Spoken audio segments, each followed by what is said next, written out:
Bom dia a todos que nos assistem. Hoje nós estamos aqui para gravar mais um podcast. Hoje um assunto sobre adolescentes, né?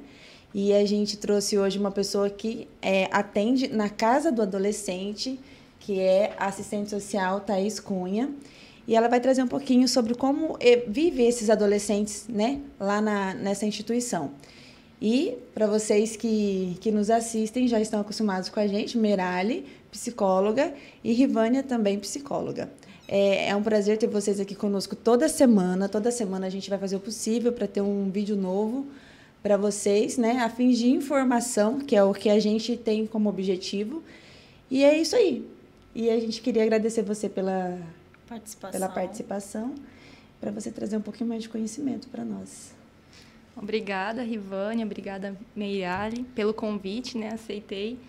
É um desafio para mim, né? Tá falando, expondo todo o serviço, mas eu vou falar com todo o carinho, com toda a propriedade desses anos que eu estou trabalhando no serviço social de alta complexidade, né? No serviço de acolhimento. A fim de minha curiosidade primeiro, como você foi parar lá na Casa do Adolescente? Como é o trabalho do assistente social lá? Porque a gente vê a Casa do Adolescente como uma das pessoas que mais precisa seria o psicólogo, talvez, né? Mas como é o papel desse assistente social e como você foi parar lá? Ah, tá. Bom, como que eu fui parar lá? Em início, eu entreguei o currículo, vou falar assim que foi sorte, foi Deus, na verdade, eu falo minha sorte é Deus. Entreguei o currículo, eu tinha me formado há pouco tempo, também me formei na área de pedagogia e falei, vou entregar currículo pela cidade. E tinha até desistido. Depois de 2 semanas que me ligaram, olha, estou precisando aqui, né? Aí eu fui para lá, na época era uma outra psicóloga que trabalhava comigo, ela me passou todo o serviço, o que era o serviço de alta complexidade, porque a assistência social é dividida em 3 níveis de complexidade. A complexidade básica, que são os CRAS, a média especial, que são os CREAS, e a alta complexidade, que é o serviço de acolhimento. A gente costuma falar assim que o serviço de acolhimento, a alta complexidade, é tipo a UTI da assistência social. Porque, assim, o CRAS é a complexidade básica, é como se fosse ali os postinhos, né? Você tá com a gripinha, você vai no postinho. Ficou mais forte, você vai no quê?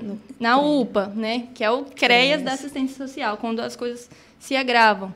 E quando as coisas se agravam muito, que você precisa de um serviço especializado, é como se fosse a UTI, porque é o serviço de alta complexidade. É a última instância ali. A última instância da assistência social. Foi quando assim, toda a rede de proteção já trabalhou com aquela família, já trabalhou com aquele adolescente e não conseguiu superar as vulnerabilidades, não conseguiu empoderar aquela família para que eles conseguissem superar todos os desafios que eles estavam vivenciando. Então, foi necessário ser retirado aquele adolescente ou a criança também. A gente fala só do adolescente, mas tanto para a criança como adolescente é o mesmo protocolo. Então, nesse caso, a última instância que você fala, que é a questão do acolhimento, é a Casa do Adolescente e a Casa da Criança. Isso. No seu caso, você trabalha na Casa do Adolescente. Isso, que é a última mesmo, porque a gente brinca assim, às vezes a criança, ela é acolhida na casa da criança e ela passa uma vida de institucionalização e aquela mesma criança que está ali na casa da criança, ela vai, completa 12 anos, ela vai para a casa do adolescente, né? E se foi difícil sair da instituição enquanto criança, é muito mais difícil sair quando é adolescente. A adolescente é caso de milagre. Mas, assim, a gente está conseguindo trabalhar com as famílias, com os pretendentes de adoção, principalmente o ramo da adoção tardia. A adoção tardia, ela é vista com muito preconceito ainda, né? Os adolescentes em si são vistos com muito preconceito. A casa do adolescente era muito taxada como menores infrator, uma casa de sócio-educativo. Né? Negativo. E, às vezes, as pessoas, por exemplo, falavam assim, vou fazer um serviço social, vou fazer na casa da criança, porque lá são crianças abandonadas, usavam esse termo, né? A casa do adolescente, não. Coitadas, adolescente já entende o que está fazendo. Estão lá porque quando fizeram alguma coisa. E, assim, isso tudo, para nós, é uma dificuldade no nosso trabalho, é uma pedra que a gente precisa romper nesses preconceitos da sociedade. Aqui em Tangará não tem ainda um serviço de socioeducativo, estão pleiteando pelo Estado, né, esse serviço que vem para Tangará. Há muito tempo já está fazendo isso e nada, né? Há muito tempo. Só as promessas. Na Casa da Criança existe uma taxa de adoção até considerável. Mas e na Casa do Adolescente? Existe isso também? Ou fica muito preso ao papel, às possibilidades e na realidade não é tão concreto assim? Essa taxa? Essa quantidade. Porque, assim, na Casa da Criança, existe um número. Existe aquelas crianças que são recém-nascidas, que são retiradas das mães, dos pais, por algum motivo. Existem aquelas crianças de até 5 anos, que são os mais visados, né? Tipo como se fosse um perfil, né? Como se fosse uma prateleira de supermercado. Você escolhe, eu quero só os recém-nascidos. Infelizmente. Ou então, no máximo, até 5 aninhos. Isso. Nos adolescentes, como você diz, é quase um milagre. Isso. Mas tem a possibilidade? Tem a possibilidade, já aconteceu. Já presenciou isso? Participou disso? Eu particularmente não, mas quando eu entrei, tinha adolescentes que tinham recém passado por isso e nós estávamos acompanhando, né? Como que acontece a adoção? Realmente, a fila de adoção, você escolhe lá o seu perfil. Se você quer uma criança sexo feminino, masculino, negra, branca, né? Você escolhe como se fosse comprar numa prateleira de mercado. E até os 5 anos ali o perfil que todo mundo escolhe. Menina até 3 anos é o máximo, né? Aí a criança que já vai passando dos 7 anos, geralmente ela já prevê que ela vai para casa do adolescente e vai ficar lá até os 18 anos. E aí o fórum lançou agora o projeto Padrinhos. O que é esse projeto Padrinhos? Ninguém quer adotar, mas apadrinhar às vezes acontece. Eu só vou lá, pego um pouquinho, mas eu devolvo. Isso, porque não tem aquele medo, aquela responsabilidade. Aí, desse projeto Padrinhos, surgiu a adoção. Porque aí eles conhecem o perfil do adolescente, vê que não é aquilo que a sociedade em si julga e fala que acontece.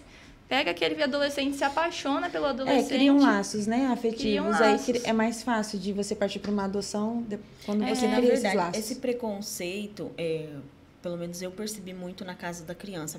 Existe na Casa do Adolescente muito maior, muito mais forte. Só que assim, na Casa da Criança existe também a partir dos 7. Porque daí eles veem assim, os pais ou os possíveis pais, eles visualizam a situação assim, bom, essa criança, esse adolescente, ele já não é mais inocente, ele já tem comportamentos, ele já tem uma história de vida, ele já tem um sofrimento, e aí eu vou precisar trabalhar tudo isso nele. Aí algumas pessoas, eu já ouvi dizendo assim, essas crianças são sem educações, são mal educadas. Se a gente for parar para pensar, elas não são mal educadas, elas não foram educadas, existe uma diferença. Porque mal educado é filho de uma família que tem ali sua configuração boa ou ruim, existe uma configuração. Se a gente for pensar numa criança que foi institucionalizada a vida inteira, um adolescente a vida inteira na instituição, ele não foi educado.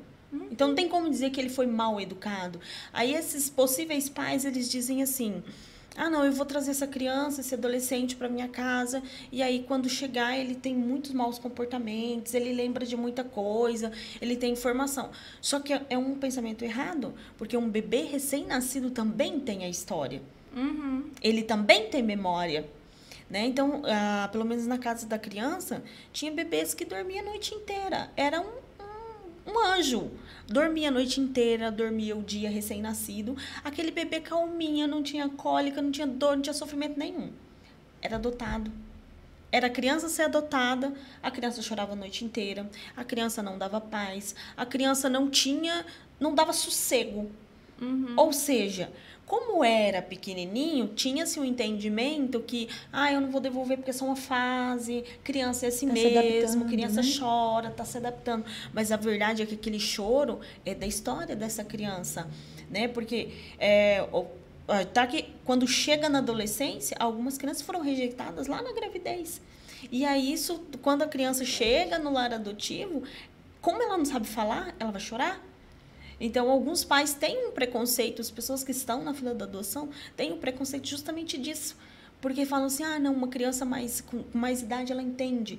Mas o bebezinho, ele pode não conseguir verbalizar, mas a história continua a mesma. E ele vai trazer isso de alguma forma, no choro, no comportamento. Tudo que depende do impacto que teve até o momento da adoção, ele vai trazer tudo isso na história dele. Ele não vem um papel em branco, uma tábua sem nada. Ele vem com história. Independente se é recém-nascido, se é adolescente.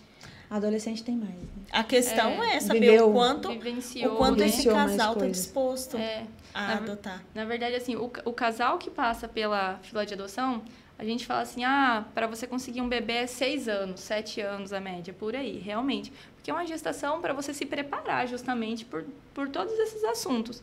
Porque um bebê, engana-se quem fala, vou adotar um bebê que não vai dar trabalho. Filho dá trabalho, filho biológico dá trabalho. E se não der trabalho, tá errado. Tá errado. Alguma coisa tá errada. Tá errado. Thaís, deixa eu te perguntar. Quando eu tava nesse processo de lidar com essas crianças institucionalizadas, eu vivi uma situação assim, muito complexa para mim, que tinha acabado de chegar e tudo mais. Como que você lida com essa situação? Porque existe a adoção, ela é real, existem casais que vão lutar porque eles querem lutar, só que existe aqueles casal que chega e fala para você, não, eu tenho certeza do que eu quero, é isso mesmo, eu entendo a adoção, porque tem o curso da adoção, para quem não sabe, gente, existe o curso da adoção, a preparação antes de chegar nessa fila. Então, eles falam assim, não, eu entendo o processo e tudo mais. E eu lidei com um casal que dizia assim, não, eu estou pronto, eu consegui, deu tudo certo. Na verdade, foi várias situações, não foi só um. Dentro do momento que eu vivi, foram várias situações. E aí dizia assim, não, eu entendo o processo. Só que aí a criança iniciou o processo, porque, para quem não sabe, existem as visitas do casal, da pessoa que está interessada em adotar, ela vem até a criança, faz essas visitas, eu creio que adolescente é semelhante, e aí, depois de um tempo, a juíza libera para essa criança ou esse adolescente ir à residência desse casal, e aí, depois desse processo de ir na residência, o casal vir na instituição, a juíza libera para passar mais tempo, e aí vem a guarda provisória, aguardar a juíza liberar a guarda provisória. Quando vem a guarda provisória, essa criança passa a morar. E eu vivi a situação, e assim, para mim foi muito, muito sofrido, porque eu não consegui digerir muito bem essa informação. Essa criança passou um tempo nesse processo, e a gente já estava feliz, vibrando, poxa vida, deu certo o processo da adoção, essa criança foi, agora essa criança tem uma família, tem quem lute por ele, tem quem lute por ela, e aí, depois de 1 mês e pouco, quase 2 meses, não deu certo mais. Como estava na guarda provisória, a pessoa o casal, né, quando pega, vem e diz, não, eu não consegui, não deu certo, a convivência não foi tão boa quanto eu imaginava. E aí, eu não soube lidar, eu passei quase 2 semanas para conseguir digerir e entender que a adulta da situação era eu. E que aquela criança estava reproduzindo crenças que foram colocadas e reforçadas ao longo do período institucional dela. E assim, eu demorei quase 2 semanas para mim conseguir elaborar tudo o que eu vivi. Como que é para você esse processo? Porque eu creio que a adolescência também volta. Sim. Como que você lida pessoalmente com essa situação? Então, na adolescência, igual você pontuou, temos um casal para lutar por eles, né? Finalmente, essa criança, esse adolescente, conseguiu seu lugar no mundo. Porque muitas vezes ele vai para a institucionalização, ele não tem lugar no mundo, ele não tem quem lute por ele. Aquelas pessoas que eram para proteger, violou os direitos dele. Então, ele não tem referência. Exatamente essa questão de, mal educada. Ela vem com valores que não foram ensinados para ela. A gente recebe muitos adolescentes que têm como normal, o cultural, abusos intrafamiliares, a violência, a questão de drogadição, de vender drogas. Então, assim, todos esses valores culturais que ele tem uma confusão ali em si que ele não tem lugar no mundo. E quando ele encontra um casal, poxa, agora eu tenho meu lugar no mundo. E ele convive ali, e a princípio, é igual se apaixonar, né? A princípio é tudo lindo, é maravilhoso. Conforme você vai conhecendo a pessoa, você vai podendo ser você mesmo. E aí, quando ele vai para casa dele, né? Que agora ele tem pais que vão lutar por ele, ele imagina, bom, agora eu posso ser eu mesmo, porque eles me amam. E aí é quando eles começam a ser eles mesmos. Nós mesmos, na nossa casa, às vezes a gente não tá de bom humor. Não é todo dia que a gente acorda sorrindo e dando bom dia pros passarinhos. E eles também. Tem dia que eles têm a força pra, vou conquistar o mundo. Que adolescente é isso, acha que pode tudo. Mas tem dia que eles não sabem o que eles querem, né? E aí eles perguntam, será que esse casal me ama mesmo? Eu vou testar. E aí é quando começa aquela fase de testes, né? E, geralmente, os pais que estão na fila de adoção, eles foram preparados ali, e é falado também no curso que vai ter essa fase do teste. Mas é tão romantizada a adoção que a pessoa nem escuta. Não, eu tô apaixonada pela ideia de adotar, né? Tô apaixonado, vou adotar, vou lidar muito bem com isso, eu tô preparada, é o que eu sempre quis. Mas, a princípio, é tudo lindo. Quando chega na fase do teste, é quando eles desmoronam. É porque quando você adota uma criança, você tem... Até chegar na fase, por exemplo, da adolescência, que às vezes, os pais às vezes enxergam como uma fase muito difícil, já criou laços afetivos, já criou um vínculo muito bom. Então, assim, os pais, eles meio que vão acostumando também com o jeito da criança. E aquelas mudanças são gradativas. É uma coisinha hoje, uma coisinha amanhã, e os pais estão acostumando com aquilo. Quando é adolescente, é um choque. Exatamente. Porque a realidade é outra, ela é abrupta. Então, assim, o pai não foi preparado. Por mais que tenha esse curso, o curso não prepara ninguém, não. Né? É no máximo, como você diz, são passadas informações, que muitas das vezes é igual você tá lá no casamento, você tá escutando o padre falar lá o sermão do casamento, ou do pastor falar, não tá. Então, né, é a mesma coisa, você tá tão apaixonada ali, como você disse, naquela ideia de ter um filho, que quando você vai para a realidade, falta pouco dizer assim, meu Deus, o que foi que eu aprendi lá naquele curso, né? O que foi dito? É muito difícil porque você não acostumou, você não criou vínculo ainda. E é complicado porque quando a gente tem a questão da afetividade, do vínculo, a gente supera muitas coisas. Sim. Né? Mas quando não tem, aí é a hora que provavelmente acontece esses choques e a vontade de ir lá e devolver o adolescente. Exatamente. E que existe essa possibilidade. O biológico não existe. O biológico ele não tem seu. como você devolver. Né? E existe, desde o começo do processo da adoção já é falado. Mas é na provisória, né? Não, que pode devolver. É, na guarda provisória. Na guarda provisória. Mesmo, mas assim, vamos colocar. Depois que passa a guarda provisória. Eu não quero, eu adotei definitivo. Não quero. O que vai acontecer? Ele vai devolver e vai responder um processo. Enquanto aquela criança vai sofrer mais um trauma, mais um abandono. Na prática não é como é no papel bonito, porque né? assim, a gente vai pensar, entre a provisória e a definitiva, às vezes leva anos. Sim. Então, assim, é um tempo muito longo para eles devolverem. Entendeu? E aí eu queria saber de você, Thaís, como que você lidou com essa situação? Porque eu fiquei revoltada com a criança. Eu tenho vergonha de falar isso hoje. Mas na época, eu fiquei revoltada com a criança. Eu falei, gente, essa criança jogou tudo fora. Ela tinha tudo. O futuro dessa criança foi para onde? Essa criança não valorizou. E eu fiquei focada nisso. Tipo, nas oportunidades que a criança perdeu. E o meu sentimento de revolta foi muito grande, que eu não queria nem falar com a criança.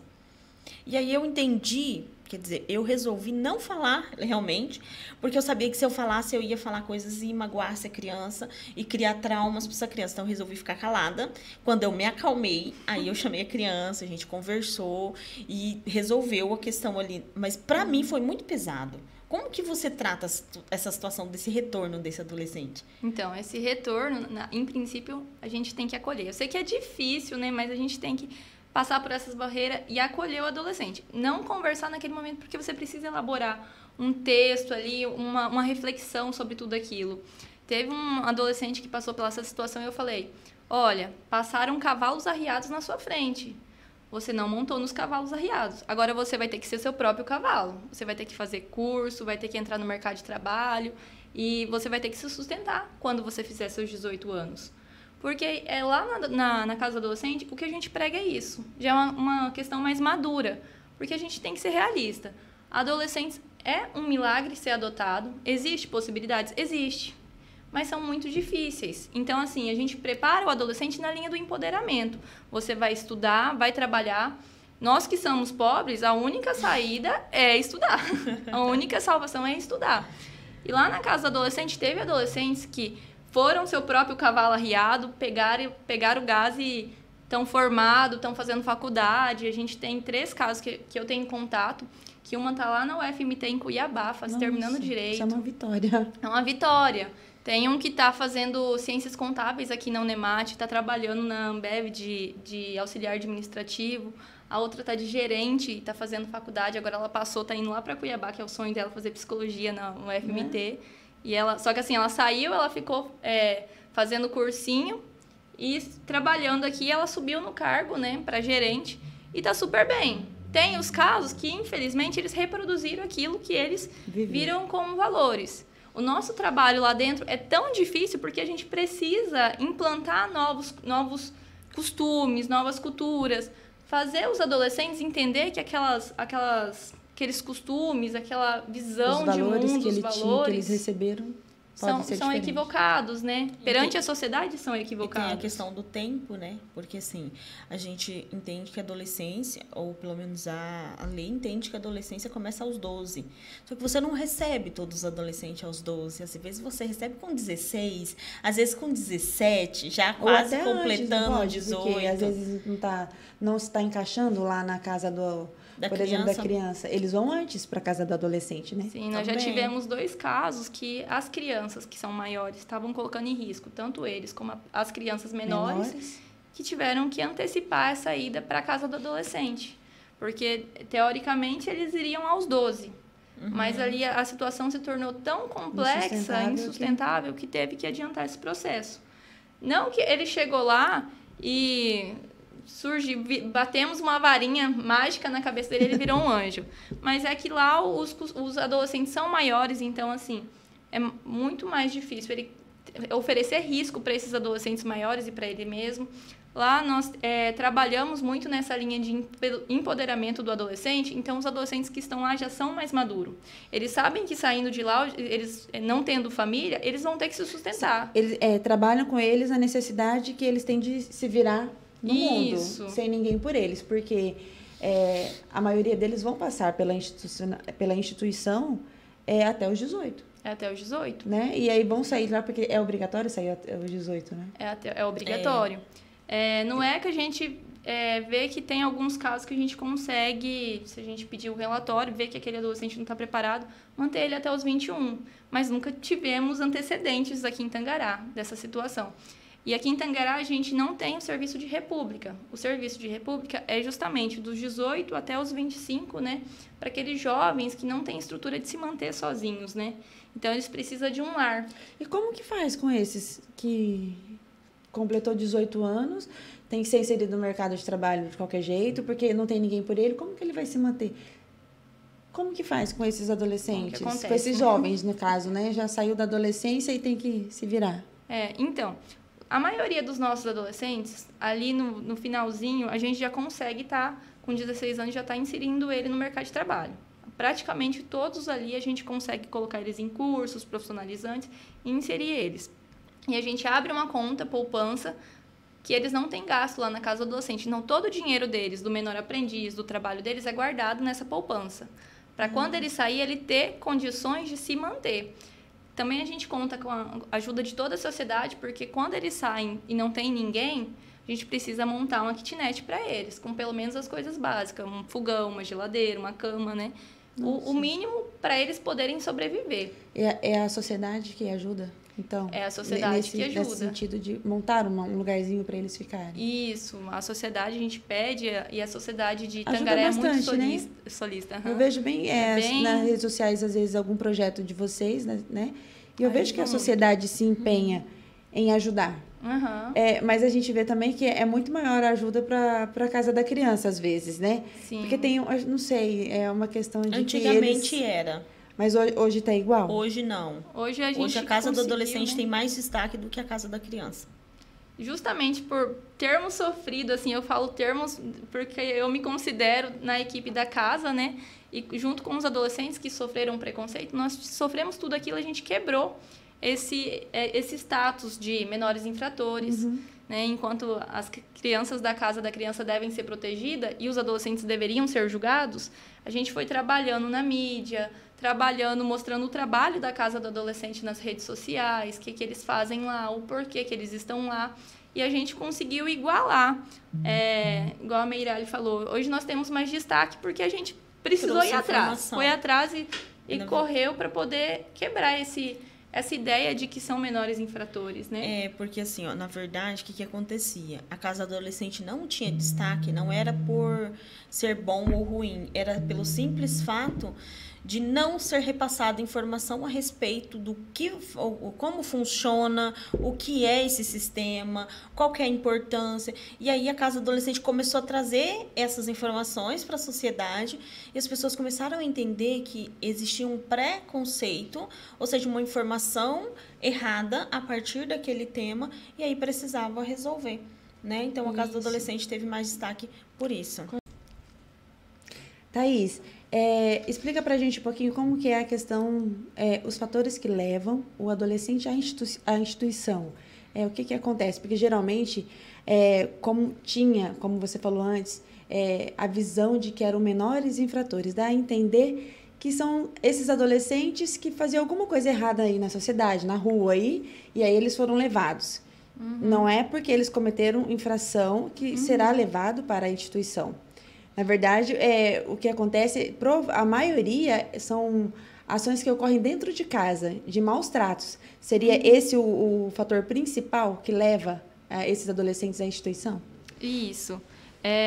Os fatores principais são a negligência como um todo, né? A vulnerabilidade. Né? Muitas vezes aquele adolescente já passou pelo CRAS, o CRAS já tentou trabalhar ali o fortalecimento de vínculo, passou pelo CREAS, que tentou quebrar esse ciclo, e aí não sendo resolvido, o conselho tutelar, entendendo que aquela criança ou aquele adolescente está em uma situação de risco, ele recolhe a criança e leva para o abrigo, né? Seja a casa da criança ou a casa do adolescente.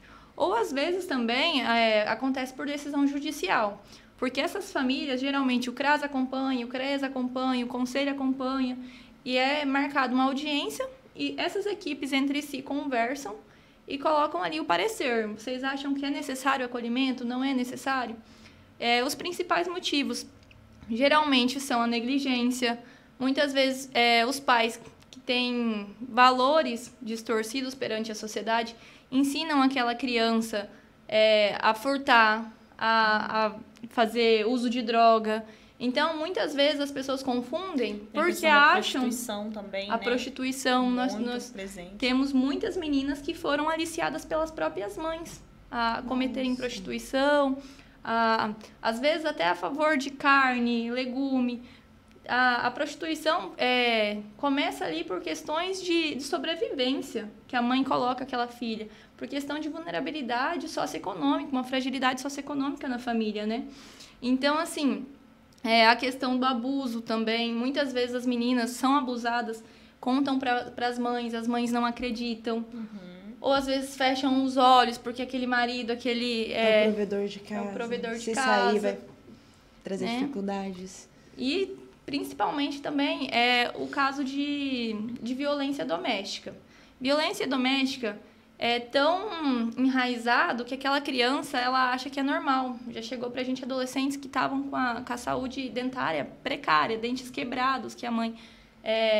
Por violência. Por violência, Então, assim, aquelas meninas só souberam que elas sofriam violência porque elas eram criadas com uma outra pessoa, a avó. A avó veio a falecer e elas veio morar com a mãe. E a mãe praticava todos esses atos de violência doméstica, né? Então, elas tinham valores que aquilo lá não era normal. Mas hoje, na sociedade, a gente tem muitas crianças e adolescentes que sofrem violências domésticas e para eles é normal. Como também a cultura dos abusos intrafamiliares. A mãe, às vezes, fala assim, a filha conta ali, o pai estava passando a mão, ou aconteceu alguma coisa, o tio. E a mãe fala, é normal, eu fui abusada pelo meu pai. É um ciclo, né? Minha mãe foi abusada pelo pai dela. Então, para eles estão reproduzindo aquele ciclo como normal, como natural. Quando eles chegam na casa do adolescente, o nosso trabalho é justamente quebrar esse ciclo. Fazer aquele adolescente entender que não é normal. Não é saudável. Que ele sofreu um abuso, que ele sofreu uma violação de direito, né? E aí, a hora que você... Quebrando esse padrão de comportamento, é a hora que eles entendem que eles sofreram, que eles foram abusados, e aí pode gerar o quê? Revolta. E por isso que, às vezes, você vê, às vezes, algum adolescente com algum comportamento agressivo, mas é tudo uma história que ele viveu, né? Está inserido na história dele, tem um contexto para aquilo. Não é simplesmente ele é agressivo do nada. Se você parar para buscar informação, ou ele sofreu abusos, violência, de alguma forma, e ele vai reproduzir daquilo, ou então quando ele entendeu que ele realmente sofria esses abusos, gera revolta na pessoa, né? E aí é complicado, às vezes, trabalhar a questão do apadrinhamento quando chega alguém lá e vê uma criança que tem um histórico. Porque eu acredito que vocês... eu não sei se passa todas as informações, tem que passar, né? A pessoa tem... quem vai apadrinhar, quem tem interesse na adoção, ele tem que saber a história da pessoa? Tem. Tanto o adotante, aquele casal que vai adotar, como o casal que vai apadrinhar, eles solicitam, né? Eu quero saber o histórico. É segredo de justiça, a gente não pode divulgar. Mas, assim, para aquele casal que vai conviver com aquela criança, com aquele adolescente, ele tem que saber o histórico. E é muito complexo. Para poder estar preparado para lidar. Porque, por exemplo, a gente traz, a pessoa ela tem acesso à informação que o psicólogo e o assistente social passa.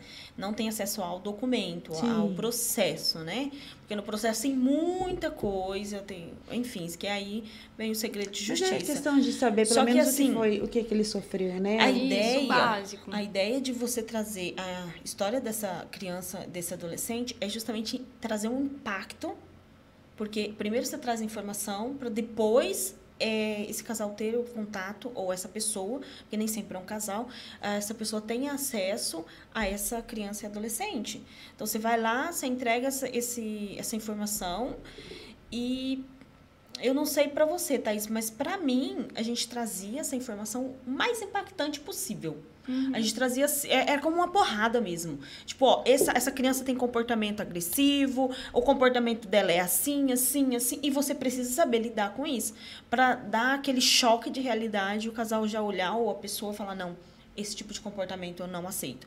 Porque aí a criança já não sofre essa rejeição e não tem esse trauma para lidar. Então, a ideia é que os dois profissionais chegam já dando porrada, tiro, porrada e bomba, literalmente.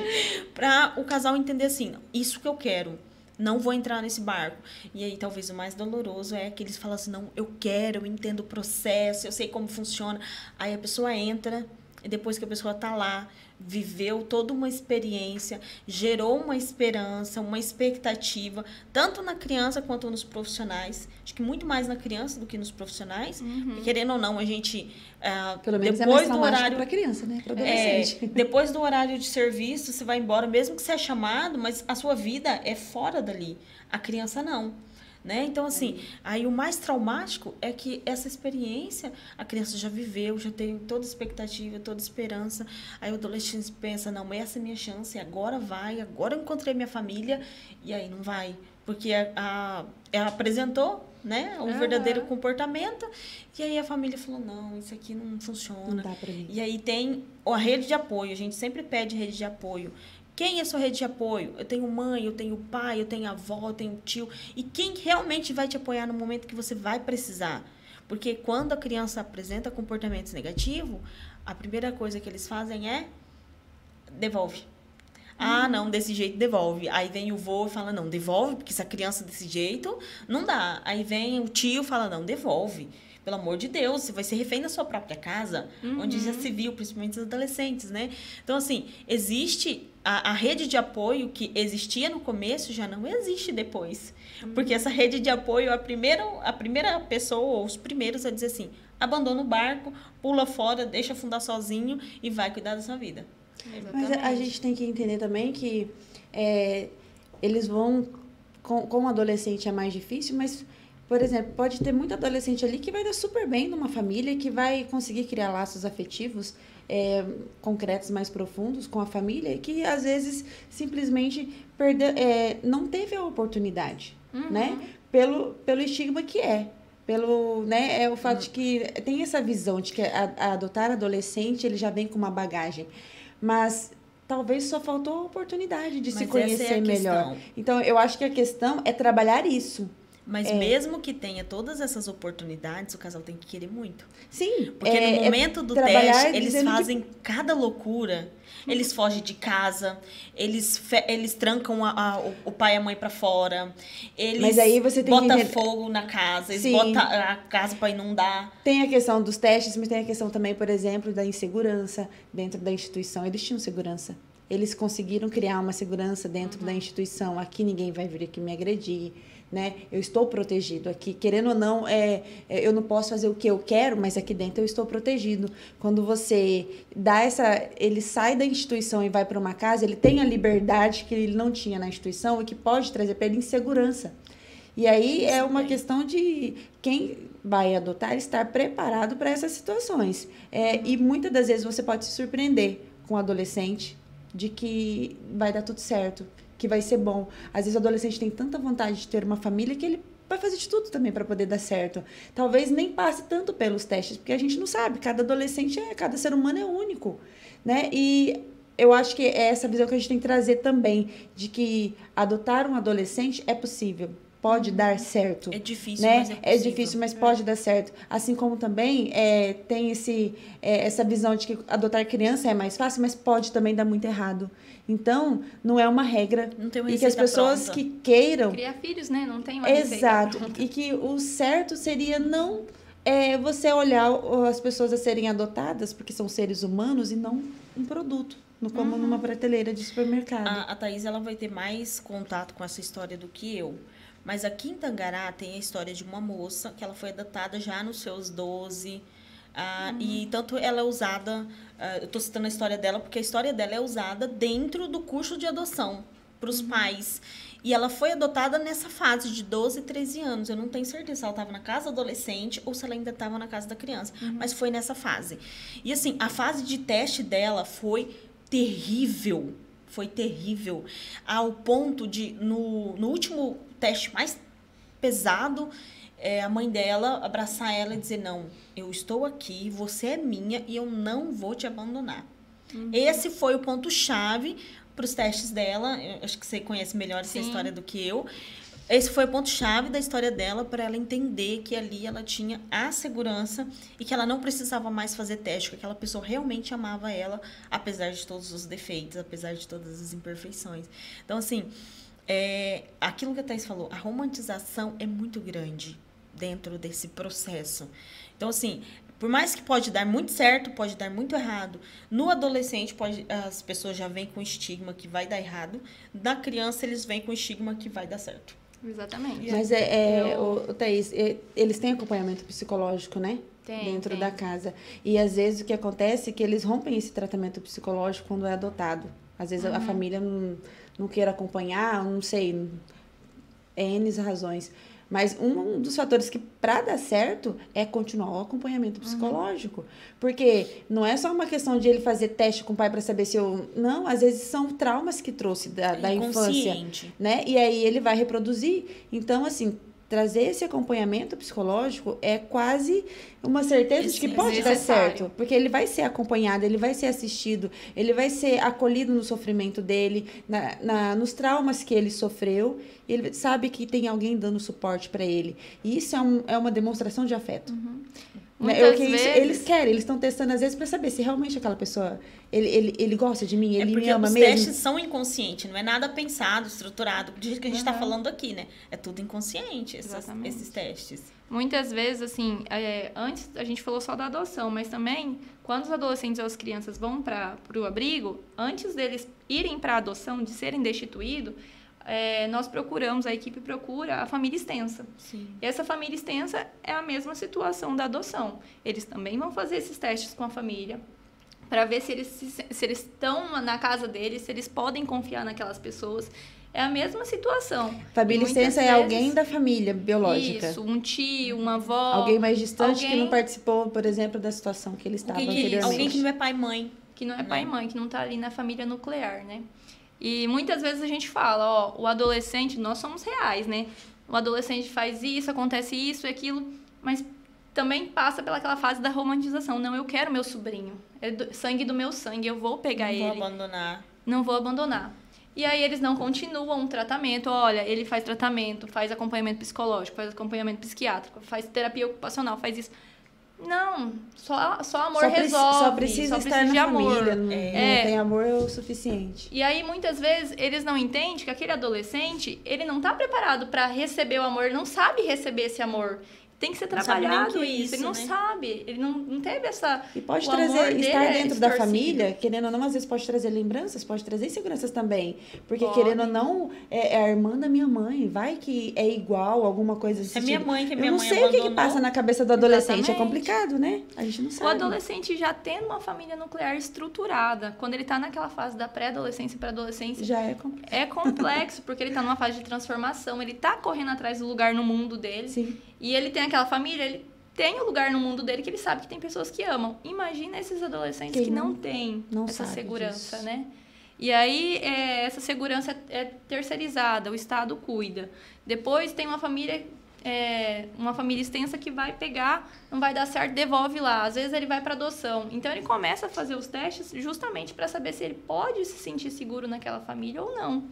Muitas vezes, ali quando a gente já está trabalhando na linha do empoderamento para o adolescente sair da casa do adolescente com trabalho, e se sustentar, às vezes acontece deles adquirirem uma maturidade maior. E aí eles entendem, eu preciso me manter, eu preciso me sustentar. E às vezes aparecem um padrinho, uma madrinha, que quer levar ele no final de semana, quer criar um vínculo, um afeto. E aí eles estão mais preparados para poderem receber esse vínculo, esse afeto e falar, nossa, essa pessoa é legal.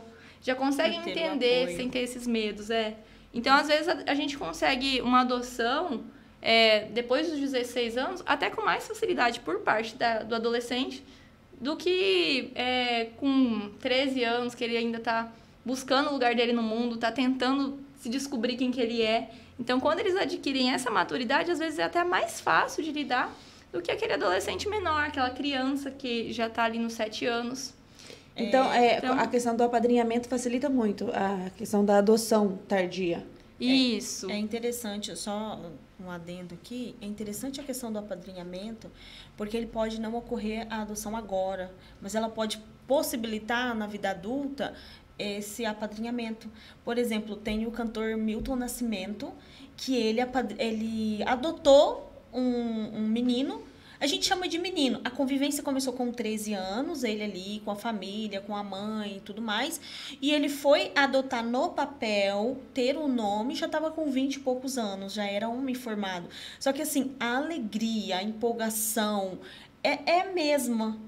Assim, agora eu pertenço a algo, a alguém, alguém é importante. Exatamente. Né? Então, o apadrinhamento também fornece esse caminho. E aí eu queria que você falasse para nós um pouquinho onde a pessoa se credencia, como faz esse processo e como funciona esse processo na prática. Do apadrinhamento, né? Que tipo de pessoa pode participar do apadrinhamento?